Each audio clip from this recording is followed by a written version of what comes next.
about sums it up. This is Sportmentary with a special report edition of our podcast. By now, most of you know more games have been canceled. I think the clock is going tick-tock, tick-tock, tick-tock. The season is near its end. Well, there hasn't been a season. And joining me from Winnipeg is the Comish. Hey, buddy. Hey, I'm here. I'm not locked out. You're not locked out. Luckily, your wife hasn't locked you out yet.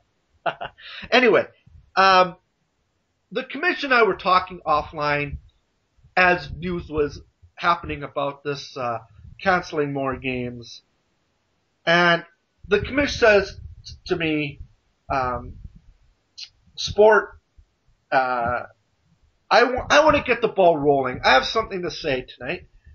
And he wouldn't tell me what it is. I have a feeling he's going to do his own little thing about a certain individual involved with this lockout. But he wouldn't tell me. He just says, you know what?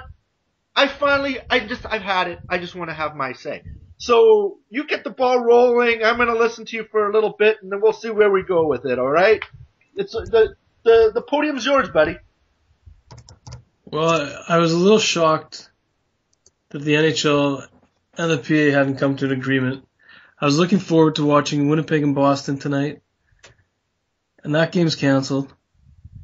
And I think the blame lies with Donald Fehr and his merry band of NHLPA players that seem to be so out of touch with reality that they think this game this game that I used to love. I still love watching it, playing it myself, but I've had it with the NHL. I don't care if they play another game this year.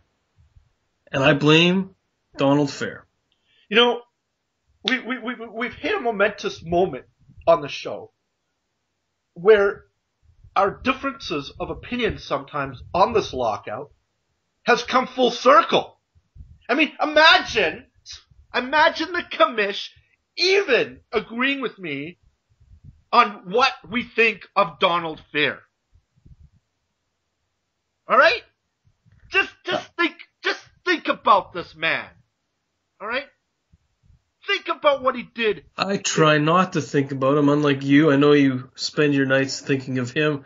But I mean, this guy is... Look, I'm not the biggest fan of Gary Bettman. I think you know that. You've known me for a long time. And I have my issues with him, okay? There's certain things, though, that I respect. I respect his professionalism. I respect that he does have a model for the NHL. We might not agree with it, but he has one. He's built this machine, this NHL machine, far greater than it ever has been and ever could have been imagined. And while he is doing what the owners want, I have much more faith that what Gary Bettman is doing is for the longevity of the NHL. Donald Fehr, sure, it's his job to think the players. But you know what? There is no thinking about next year or the year after or even tomorrow as far as the NHL is concerned. It's about today. It's about greed. It's about destroying the fabric of our hockey game. This man has no sense. Okay? And I want to tell you something. We talked about this also yesterday. About Evander Kane holding wads of cash while hardworking people have lost their jobs due to the strike. Businesses are suffering that are involved with the NHL. All right? And fans are suffering. And they see these rich scumbags. And not every rich person is a scumbag. But Evander Kane is a scumbag holding wads of cash. Like, ha ha ha, you've lost your job, but I can go to Vegas. I can act like a moron. All right? And Donald Duck Fehr has done nothing to rein in players. Well, they've called the commissioner of the NHL, Gary Bettman, a cancer. While a player has retweeted a fan's tweet wishing the commissioner dead. This man is out of control. He's a maverick, and I wrote about it today in my article for Sportmentary.com. This guy's a disaster. He's a disaster. And the worst thing that happened to the NHL is that this moron was hired as an NHLPA head. I think it's the worst thing the players could have done because he's not looking for a deal. He's looking for blood. I don't know what he's looking for, actually. I think I don't even think he knows what he's looking for anymore because it's evident he's not looking for a season. when as recently as last night he's saying, well, I'm just waiting for the NHL to call us. Well, then why would you take a vote to dissolve the union? Yeah, but that's gamesmanship. I think that's a threat. Brinksmanship. That's a threat. And you know what? It's backfired PR-wise, all right? First of all, it's fired just from a strategic point because the NHL was expecting this. And the NHL planned. And they were spying on social media sites like Twitter, collecting data to show what these players were doing. They're going to use it against them in a court of law. They've been planning 5 steps ahead of this union. Okay, the league is going to win. They're going to win the battle. Will they win the war of bringing back fans? Who knows? But you know what? I've been on a number of sites, and I think you know this in the last few months. I've been to CBC.com is a major one for me, SportsIllustrated.com, ESPN.com, and the Winnipeg Free Press, of course. And the one thing I saw for the first 2.5 months, up to about 2 weeks ago, is every fan calling Bettman a scumbag, saying he's destroying the fabric of the game. And the NHL and Gary Bettman did things wrong from the beginning. Although they're doing things right now in the league, their PR is failing. The worst thing that could have happened to the NHLPA is Evander Kane being the moron that he is and having a picture of himself doing that. And then saying that he's unapologetic about it. And Donald Fehr not coming out publicly saying, the players, by far and large, want to apologize to the fan because this is not the type of player that we support. Throw him under the bus. Throw him under the bus for the betterment of the game and for your union. And you know what? He has no leash. He has no control. He's a maverick, like I said. He is the king. What did I say? He is the king of loose cannons. And loose cannons being the players. Okay? Because they're free to do whatever they want. They're free to open their mouths and to be unprofessional. And he's allowing that. And you know what? The fans have had enough. I've had enough. It's disgusting already. I agree with you on most of your points. But I do believe still that it was the owners that caused this with their signing players to large contracts. Their own greed got the best of them. Their own competitiveness got the best of them.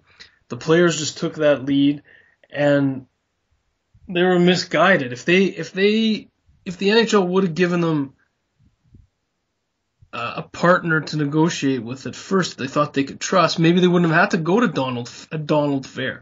They obviously had such mistrust for the league and misjudged just how strong the ownership group is committed to their cause, which to me seems to be to reduce contracts, lengthen contracts, and try to, as you said, maybe Bettman actually has seen the light and is trying to salvage the league rather than bring it to the. Well, I think we agreed that we thought he was trying to make this into the NBA and get the league into cities where it probably didn't belong. But maybe the plan is that they want to be where they are and they're doing what they can to keep it afloat. You know what? The players are now. On that note, he has a deal with NBC Sports Network, which I believe was purchased Comcast. I don't think it was the other way around. And Comcast had little areas around the country where it televised NHL games, and now it's consolidated, and now you have the NBC Sports Network televising games, and that's why they had, probably last year, the best television ratings that they've had. And I know myself, that's what I get here in the U.S., it's what I get here, besides Wild games, what I get to watch with other cities and other markets, are the games televised on that network. And I even get to see some Canadian games, especially during the playoff. It's the best NHL playoff coverage ever that I've seen, it because I get to see some CBC coverage along with it because they partner with different sites. That has been something that has been very smart, and I do give credit to Gary Bettman on that in signing a big deal like that. And I do agree with you on the contracts. And one other thing that they really did start the ball off rolling, as I said, they started off poorly, and they lowballed to 43%, changing the percentage of revenue share. And I think that was just done in bad faith, to be honest. I think that was wrong. And I'm going to say, I criticize for them. They really shouldn't have gone that low, and it caused this animosity. You go low, I go high. But it was more than you go low, you go high. You go low, you're a cancer. Okay? And that's what the players That's the reaction. But where I blame the players, and I'm trying to calm down here, but where I blame them is, unlike Gary Bettman, that probably realized how they came out the gates was not received well by the players, who's supposed to be a partner of theirs, and the fans. He shifted course and retracted and started building up from there. What we really haven't seen from the players is any true desire to go into meetings, to say that you're yielding, and then to sign an agreement. All right? Well, the problem at some point, a smart person says, I'm still angry, and I probably will never forget it, but I gotta move on. And the problem is that the players aren't speaking for themselves. They've got obviously Donald Fehr is he has an end game in mind, and either he's going to take this to the brink, obviously he's going to take it to the brink because now legitimately they have maybe 10 days to get an agreement done if they want to start a season. The last time they had the lockout, the season started. I was just reading January 15th, but they had training camp started January 15th. They agreed on it on January 11th. That's about right. Because they need 10 days. They're going to have a 10-day deal, and this league would start somewhere around the 24th, I think, in 2000. January 11th was the agreement date. They dropped the puck 10 days, or 9 days later, January 20th. Right, but I think it's a little bit pushed back. I think we're talking 23rd now. Something around there, maybe 20. That's the same sort of deal. They have to have a deal in place, yes, by probably the 10th or 11th or 12th, right? So that leaves them not very much time to do it. We have the Christmas and New Year seasons coming up, right? So we're not gonna be negotiating that. We probably won't be negotiating till the second or third, right? Is that not common sense? I did hear that Fehr will work through the holidays. I guess the guy's a saint. He's the Grinch that's so. The guy hasn't been working for 3 months. He wants to work for 2 days. Let's give him a hand. I will read you the quote. I do not lie. Give me a second, and I'll pull up the quote. You continue with your. Well, I love that you call him a Grinch because you see the picture of the guy, right? And does even when he smiles, he's angry, right? He doesn't look like a happy individual, does he? No, he does. Oh, here it is. He says negotiations for a new collective bargaining agreement won't take a Christmas holiday. I'm not going to tell you where he can shove his turkey, all right?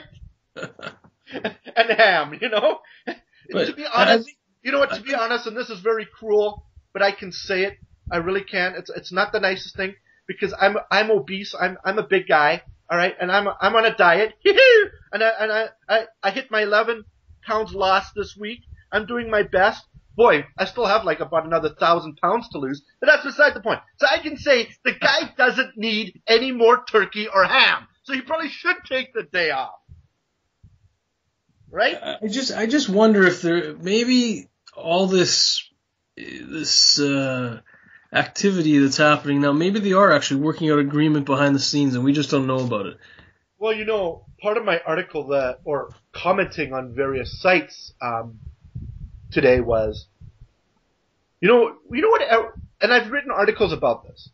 When there's something positive happening, I've always been a pessimist and said something bad's going to happen. Do I not? And offline I tell you, oh, this is optimism. Where's the pessimism? That's to follow, right? So yesterday we heard that, was it yesterday or early today we heard that Daly had said that when asked, is there going to be a season? I want a yes or no. He gave a yes, right? Yes. And there's optimism because the media will jump on anybody's comments, even if it's valid or not. And I think I was talking to you after that and saying, so where's the pessimism? Well, we got the pessimism today, didn't we? They're canceling games till to the 14th. There's the pessimism. But I think that's just kind of just saying, okay, well, here we go. This is it. The next time there won't be any more cancellations. Bob Daly's saying that there'll be a season. They're just saying there won't be any more cancellations, so let's make a deal. Because if the next time we're canceling, it's going to be a season. Bob Daly's saying, and we talked about it yesterday, Bob Daly's saying there's going to be a season. Or is it Bill Daly? I always get the guy's name confused anyway. this daily figure. Him saying that there'll be a season, is he saying it because he knows something that you and I don't know? He knows a lot more than we know, but or is he just saying that because he believes now that they're at the brink, they're like anything happens, the 12th hour deal, right? But here's what I have to say. It sickens me. And I'm going to say it again. It sickens me that we would even have to come to a 12th hour deal. And why does it sicken me? Does it sicken me because I'm missing my hockey? That's a tertiary issue. Does it sicken me that I'm just disgusted that these guys couldn't get a deal when they should have months ago? Tertiary issue. What sickens me is that people have lost their jobs and businesses have suffered. That's what sickens me, that it has to go to the 12th hour, 24th hour, whatever hour you want to call it. I agree. That's what sickens me, is that. The average Joe, the average guy working at an arena for a hockey team, all right? That's what sickens me. Anybody. It's true, and we talk about money that the NHL and the players can't make up. Well, this is money that those people can't make up either, and that money means much more to them. But you know what? The players say that they can't make up money, but if you look at Evander Kane, I don't think he's having any problems with money. Well, the picture was taken in November, so who knows where he's at. November, whatever November, okay? I can tell you something. I'm going to tell you something here. That even if I wanted to go to my bank and take wads of cash, even if I had it, it wouldn't be the easiest thing in the world for me. Do you think? My point is, they're so out of touch with reality. And sure, the owners are billionaires, but pulling a stunt like this by Evander Kane has damaged the NHLPA, because people can't look at them with any respect. That a player and not only that, I wonder how his fellow players don't. I mean, not everybody's making. They've been awfully quiet in support, and when they're quiet, that shows they're not supporting him. There are players that don't make the type of money that he makes. Do you agree with me? Of course, yeah. He's in the upper echelon, and $31 million over 5 years. I think that's a topic for another day, because I could get into the other side of it. I blame society for putting him where he is. It's you know what? It's easy to say. It's easy to say that. But this is a fact. I think what we should do to end off the possibility of the world ending tomorrow is we should have a little drum roll, and I want your opinion. Will there be hockey or not? So give me a second here. Drum roll, please. And then I want you to tell me, will there be hockey this year or not? Ready? So will there be hockey? You're talking about the season, because there definitely won't be hockey this year. So you're saying that they'll cancel the season? Okay, there won't be hockey this year, being that we're in 2012 and they've canceled games, and I'm playing semantics with you. No, but this season will there be hockey? And I only get a yes or no answer, like daily? Yeah. No. Okay. I'm going to go with yes. So I think by the time we gather for our next podcast, we will know if there's a season. And you know what? If there's not a season and it is the end of the world tomorrow, hopefully I'll see you up above. Oh, I don't think you're going to go up above. Oh, jeez. But I will wave to you from my cloud up there. Well, anyway, I will be with a bunch of fun people, that's for sure. Yeah, you'll probably be there with Evander Kane and Donald Fehr, so I hope you guys get along. And Floyd Mayweather will come and join us. Oy vey. All right, well, hey, you have a good snippety Christmas. Good one. And, yeah, let's hope that the world doesn't end tomorrow and that there will be hockey this year. Well, I don't think so. All right, you take care, dude. All right. It was a good one. I guess we'll catch each other in the new year.